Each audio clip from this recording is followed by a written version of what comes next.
Baik, Assalamualaikum warahmatullahi wabarakatuh. Sebelumnya, semoga senantiasa teman-teman selalu diberikan kesehatan pada pagi hari ini. Nah, untuk pagi hari ini kita akan melakukan untuk skill dengan pemeriksaan abdomen ataupun sistem pencernaan dan sistem perkemihan ya. Baik, sebelum kita mulai, saya perkenalkan diri dulu untuk alat dan bahan yang kita gunakan selama pemeriksaan. Yang pertama di sini ada sarung tangan bersih ya jika diperlukan, kemudian ada midline, kemudian ada stetoskop dan catatan rekam medis sama hand strap yang nanti untuk cuci tangan ke pasien sebelum kita kontak dengan pasien ya. Baik, sebelumnya yang jelas kita nanti akan membaca catatan rekam medis dari pasien terkait dengan riwayat penyakitnya dari pasien. Kita bisa melihat di situ riwayat penyakit pasien yang meliputi riwayat baik itu pemeriksaan dari keluarga, kemudian penyakit sekarangnya maupun riwayat penyakit dahulunya ya. Setelah kita sudah mengecek catatan rekam medis, langsung saja kita langsung ke pasien. Baik, kita sudah dengan pasien ya, dengan pasien dengan gangguan salah satu sistem pencernaan dan juga perkemihan. Kita datangi pasien, kemudian kita berada di sebelah kanan pasien, kemudian kita melakukan fase orientasi ya. Dan sebelum fase orientasi kita sudah cuci tangan dan baca rekam medis pasien. Selanjutnya kita sapa dulu. Selamat pagi Bapak. Selamat pagi. Kalau boleh tahu dengan Bapak Sinten? Pak Suripto. Bapak Surip, bisa dicek gelang tangannya ya. Oke. Sudah sesuai. Bapak pagi hari ini ada yang dikeluhkan? Ini, Pak. Perutnya masih Ya. kembung ya, nggak enak ya, masih mual ya. Baik, Bapak di sini saya perawat Adi yang akan nanti melakukan pemeriksaan fisik pada abdomen atau daerah perut Bapak ya, karena dari rekam medis Bapak ada gejala mual muntah dan juga perutnya tidak nyaman gitu ya Pak, ada nyeri gitu ya di daerah perutnya. Nah, nanti saya akan melakukan pemeriksaan fisik pada daerah abdomen Bapak kurang lebih sekitar 7-10 menit.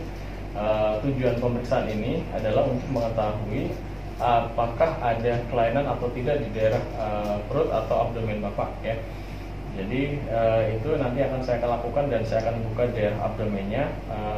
Mungkin sebelum saya lakukan pemeriksaan, apakah Pak Surip ada yang mau ditanyakan dulu?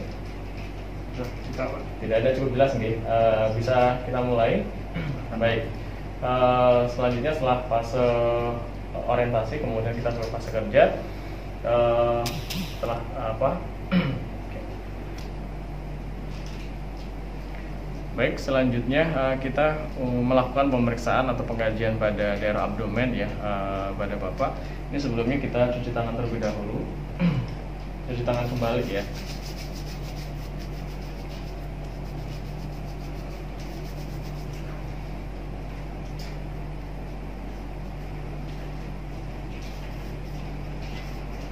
Oke.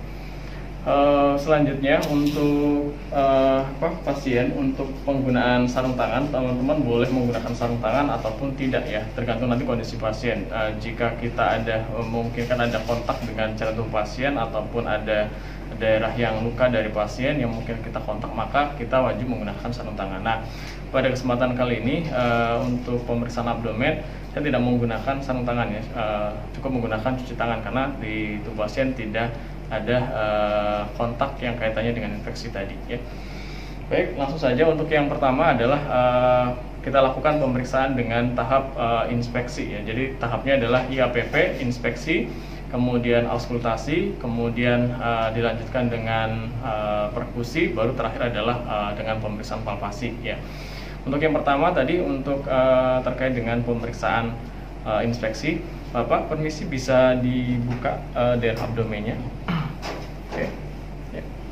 Baik, untuk daerah abdomen kita cukup observasi ya untuk diinspeksi. Kita bisa lihat di sini di abdomen kita bisa observasi dari mulai kesimetrisan kanan dan kiri, kemudian apakah ada benjolan atau tidak di daerah abdomennya, atau misalnya bekas operasi dan seterusnya. Kalau memang ada bekas operasi dan sebagainya bisa kita tanyakan ya.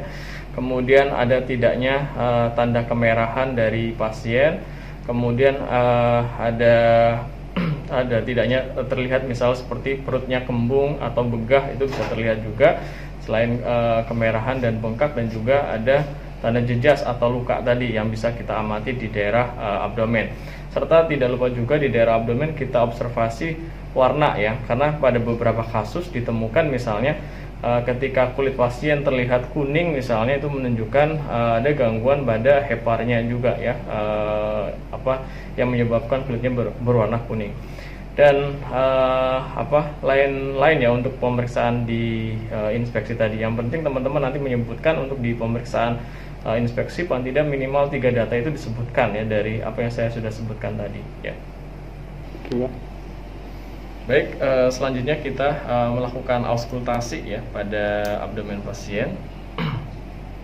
Untuk auskultasi kita pastikan ini di bagian stetoskopnya sudah terdengar jelas ya untuk pemeriksaan, dengan cara ininya sudah tertutup ya di bagian belnya ya.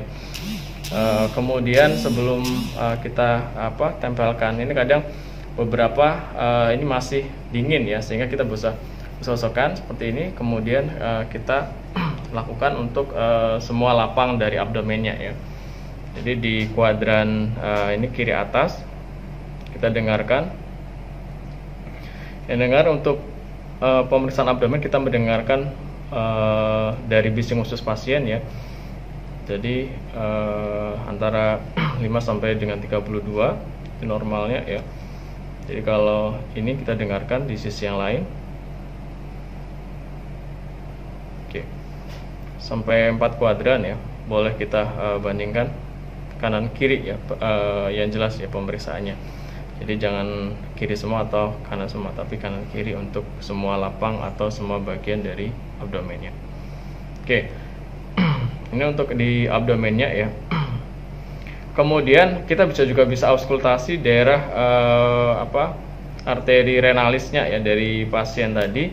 Yang jelas letaknya ada di atas dari umbilikus samping parah bagian linea sternalisnya ya. Jadi ada di sini dengan menggunakan belnya ya. Seperti ini. Oke. Kanan kiri bisa dibandingkan. Ini normalnya tidak ditemukan bunyi bruit ya dari arteri renalisnya. Dan kanan kiri ini sudah.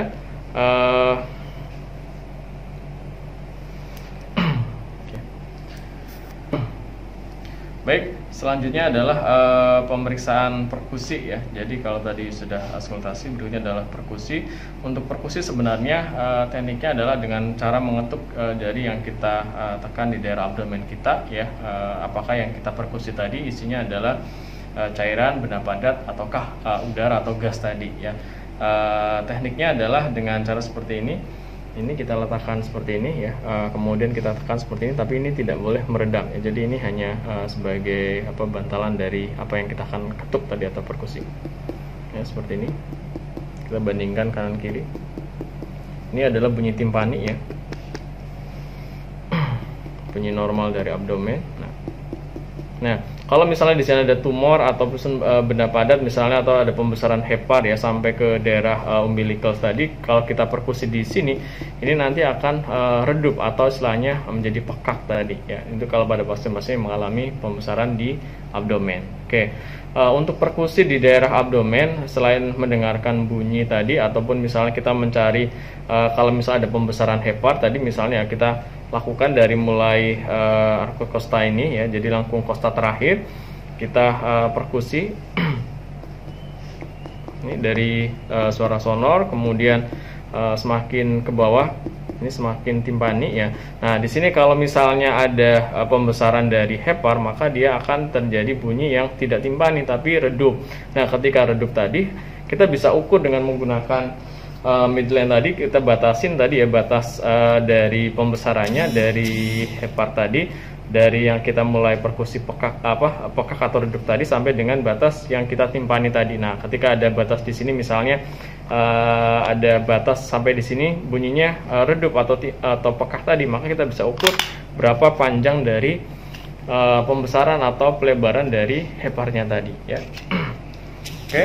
Kemudian di perkusi teknik yang lain, ini kalau di abdomen ya, untuk yang di daerah renal atau di daerah ginjal, kita bisa perkusinya dengan cara karena ginjal adalah letaknya organnya retroperitoneal, maka pasiennya dianjurkan untuk duduk untuk melakukan perkusinya ya. Mungkin bisa langsung saja, Bapak bisa duduk. Oke. Untuk perkusi daerah ginjal ini adalah daerah retroperitoneal ya. Jadi di sini sama sini ginjal kanan dan kirinya, sehingga kita bisa lakukan perkusi dengan cara seperti ini. Nah, ini pada pasien-pasien yang mengeluh di ginjalnya, seperti misalnya batu ginjal ataupun ada hidronefrosis dan kelainan pada ginjalnya, maka ketika dilakukan perkusi seperti ini pasiennya ada mengeluh nyeri ya. Nah ini Pak, ini nyeri enggak? Ya, tidak nyeri ya, karena memang tidak ada masalah di ginjalnya. Baik, bisa tiduran kembali Bapak.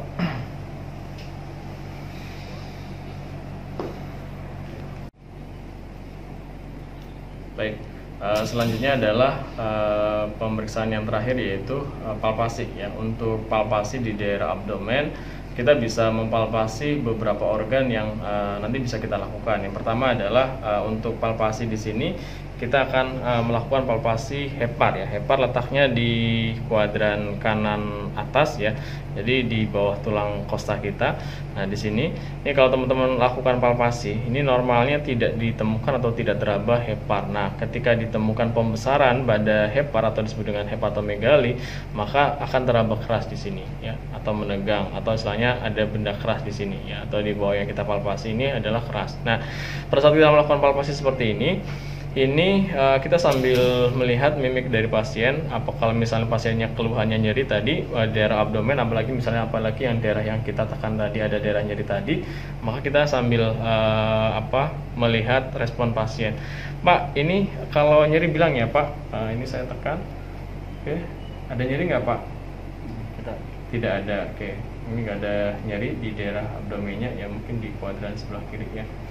Oke, ini kebetulan untuk heparnya tidak terpalpasi. Kemudian untuk ginjalnya kita bisa lakukan palpasi dengan cara satu tangan atau dua tangan ya. Cuma untuk palpasi ginjal ini karena letaknya retroperitoneal tadi, sehingga ini kita bisa lakukan palpasi dengan cara seperti ini. Ini sebagai landasan ya. Kemudian ini kita tekan seperti ini. Nah, ini memang juga pada ginjal itu juga tidak teraba ginjalnya kalau normal ya, jadi tidak teraba karena tidak terjadi pembesaran, dan juga ginjalnya istilahnya letaknya retroperitoneal tadi ya, sehingga ini tidak teraba. Oke, kemudian untuk di daerah vesika, di daerah di bawah umbilicus ya, ini juga normalnya kalau kita lakukan palpasi itu tidak teraba atau tidak terpalpasi daerah vesika urinarianya tadi, kecuali kalau memang pasiennya ada mixi di situ yang tidak bisa keluar dan itu tertampung lebih dari 500 cc, itu nanti akan teraba ya daerah abdomen atau daerah di atas di bawah umbilicusnya tadi. Atau kalau kita misalnya mau palpasi ginjal sebelah kiri juga tadi bisa ya, dengan tekniknya sama seperti ini. Nanti kita tekan seperti ini. Ini untuk mempalpasi daerah ginjalnya juga. Yang jelas pasiennya nanti dianjurkan pada saat kita palpasi istilahnya untuk rileks ya, tidak menegang daerah abdomennya. Dan kalau misalnya di vesika kita lakukan palpasi biar nyaman, kalau terutama ada ibu-ibu hamil ya, melakukan pemeriksaan Leopard atau pemeriksaan daerah uterusnya dan juga vesikanya, biar tidak terjadi penegangan, bisa dianjurkan pasiennya sambil menekuk daerah kakinya tadi, begitu ya. Ini untuk di palpasi untuk sampai 4 metode tadi ya, inspeksi, auskultasi, kemudian perkusi, dan terakhir adalah palpasi ya. Jadi mulai yang paling ringan sampai dengan yang paling berat ya. Untuk palpasinya, untuk palpasi dalam tadi yang sudah kita lakukan tadi. Baik, kita sudah melakukan pemeriksaan fisik di abdomen. Selanjutnya adalah di tahap terminasi.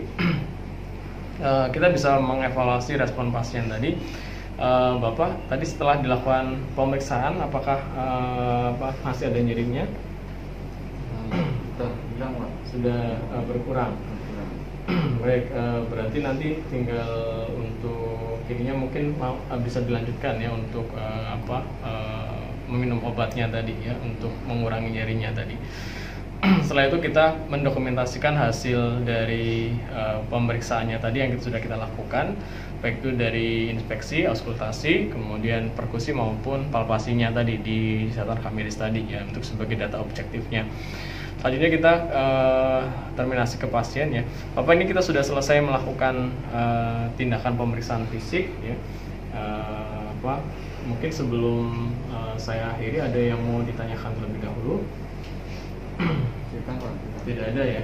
Baik, kalau tidak ada nanti teman saya mungkin akan memberikan obat ya 5-10 menit berikutnya ya terkait dengan hasil pemeriksaannya. Baik, itu saja Bapak, terima kasih atas kerjasamanya. Saya pamit dulu. Assalamualaikum warahmatullahi wabarakatuh.